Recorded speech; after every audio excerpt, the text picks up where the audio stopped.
What's up, YouTube? Welcome back to another video.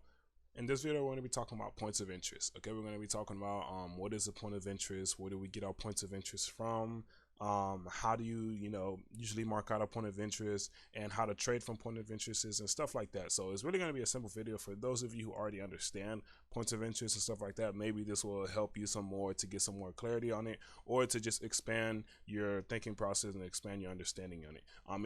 It's really a simple topic. So once I get to explaining it, you're going to see what it is. Before I get into that, if you guys want to join the Discord, let me know. If you guys want to ask me, certain questions or specific questions on stuff, like whether it be mentorship or one-on-one session or whatever the case may be, it's best for you to hit me up on Instagram, or you could just get my Telegram, and everything, all the information is in the description, guys. So you can get my Telegram or my Instagram and just hit me up on there. I'll get to you faster on there than in this comment section. I don't like to just talk on the comment section unless it's like a general question or something like that. But I do see the comments. When it comes to specific questions like that, it's best to just hit me on Instagram and we could talk more personally and private about stuff like that. What is a point of interest? A point of interest is exactly what it sounds like, right? A POI, right? You're gonna see I think I have a couple of them. I have POI supply. What else do I have? I think I have SC, this right here. Or is it SC supply, right? I have different names for it. There might be other mentors, or you guys might see other people on YouTube have different names for this area of interest or whatever, right? All it means is an area that you're looking for a reaction from, right? This area could be a sponsor candle, an order block, supply and demand, anything like that, right? It's a specific zone that you're looking for an entry. You're looking for a reaction. You're looking for the market to do something there, and based off what the market does in that specific area, you're going to look for entry. Why that specific area? Because this area is an area of demand. So essentially right here I have USDJPY, right?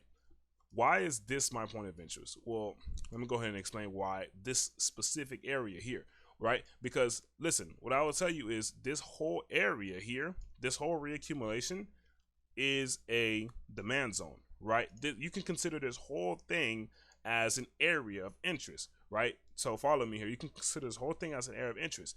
We don't want a big zone like this. Well, I don't want a big zone like this, because the market, when I have a big zone like this, that means the market could just react from any point, right? So I want to have a specific point of interest. That's why it's called point of interest, because it's like specific, it's more tight, it's more precise. So instead of this whole thing being my area, I'm going to be looking for what caused the move. What is the sponsor candle? What's the order block, right? Sponsor candle, order block means the same thing. So what is the sponsor candle, or where was the liquidity taken? Where does the banks need to come and mitigate? That's gonna be my area of interest. Okay, that's gonna be my point of interest. Sorry.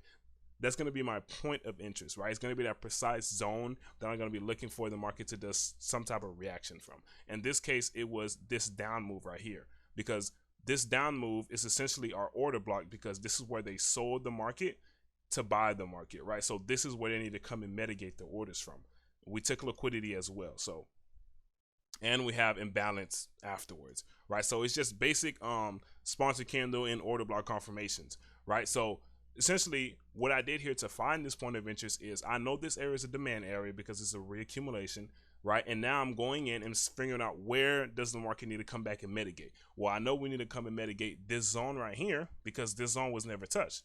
This is where they sold to buy, to take liquidity, and to move the market higher. So when they start coming back down, this is where they're going to come and mitigate these orders. And as you can see, this is where they came to mitigate the orders, right? So it's just simple things like that, guys. It's really simple. Do not overcomplicate it a lot, okay? So that's how you identify points of interest, right? It's that simple. Let me see if I can find another example for you. GU is giving a lot of examples right here. So in this case, I'm gonna show you guys different types of points of interest. So for me personally, I have two types of point of interest. I have my origin. This is gonna be my origin point of interest, and this is my slingshot point of interest. I don't call them that. I just call this a regular POI, and I call this my slingshot, right? So just know that's what it means. This point of interest here is always going to be at the origin. So what's the difference between these two? Well, let me show you. Okay, so me, I trade by legs, right? This is order flow that's going to the upside. So essentially, I have two areas that I'm looking for a buy from. If we are bullish, so you can see this bullish movement towards the upside, like this. We're bullish, right? It's not really like that. It's really like this, right? This whole thing is one bullish leg towards the upside. So how do I decide where I'm going to set my points of interest inside of this? Like, why did I choose this area? Well, I look for two types of areas. I look for my slingshot. The slingshot, this is my slingshot, right? This whole area right here is my slingshot. Why do I call this my slingshot? Because this is what caused us to break this high. So essentially, this is what caused us to break structure, right? To break this high right here and to move the market towards the upside.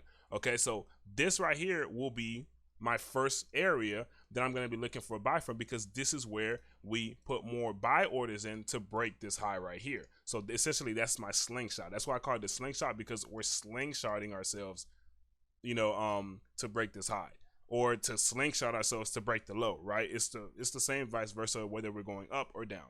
Okay, so it's basically the move that was created to break the high. Okay. And most of the time in a buy scenario is going to be reaccumulation. In a sell scenario is going to be redistribution. You'll see. All right. Now, this area is the origin, right? So essentially, this is the low that's holding us towards the upside. Okay. So this is the low that was created to hold us towards the upside. So this is the slingshot that caused the break, but this is the low that's holding our structure. Okay. So essentially, meaning I could take a buy from this area or this area. Now I have two areas to look for buy from. When I look at these slingshots, I usually just zoom in and I wait for a lower time frame. So I wait for a lower time frame confirmation. I wait for a lower time frame Wyckoff accumulation to take an entry off the slingshot area. Okay, that's what I do most of the time. Now down here, I can take a limit order down here, no problem. The reason why I trust this low and not the slingshot is because the market could potentially break the slingshot, right? But it's harder for them to break the low, right? It's harder for them to break the origin than it is the slingshot, because they could break this, but the market is still bullish. You see what I'm saying? So the market is still bullish, meaning just by them, you know, invalidating this slingshot, that hasn't changed the market structure at all. They could just still come down here and continue towards the upside. So I don't usually take a limit order inside of here, okay? You can see this other leg right here from this low to this high, because we've made another high. Now that we've made this high, this point of interest, I don't care about it anymore. We didn't come down here. We mitigated here instead. That's cool, right? So now I'm worried about this now. So now this right here will become my origin, right? This area down here will become my origin. And you know, it's the same thing. You want to zoom in here and you want to find the candle, you want to find the sponsored candle, the order block that hasn't been mitigated. You want to find the area that caused those buy orders to come in, right? Essentially, that's what you want to do there. Now, this is going to be my slingshot, right? This area right here is going to be my slingshot, because this is the area that was caused to break this high, okay? So that is going to be my slingshot. So now what I'm going to do is I'm going to look for confirmation entries inside this area. So usually I just put a box here, and I did catch a entry inside of here, and I'm going to show you guys, because I know this is looking like it's only reacting off of the slingshots, but be careful with that. It doesn't happen like that all the time, guys. Trust me. So, I mean, if you go in, right? So this is how I trade, okay? So this one thing I always tell my students, you know, this is how I trade. Do not come in and copy the exact way I trade, right? You can if it makes sense to you, but don't come in and try to just, okay, I'm gonna trade exactly like that.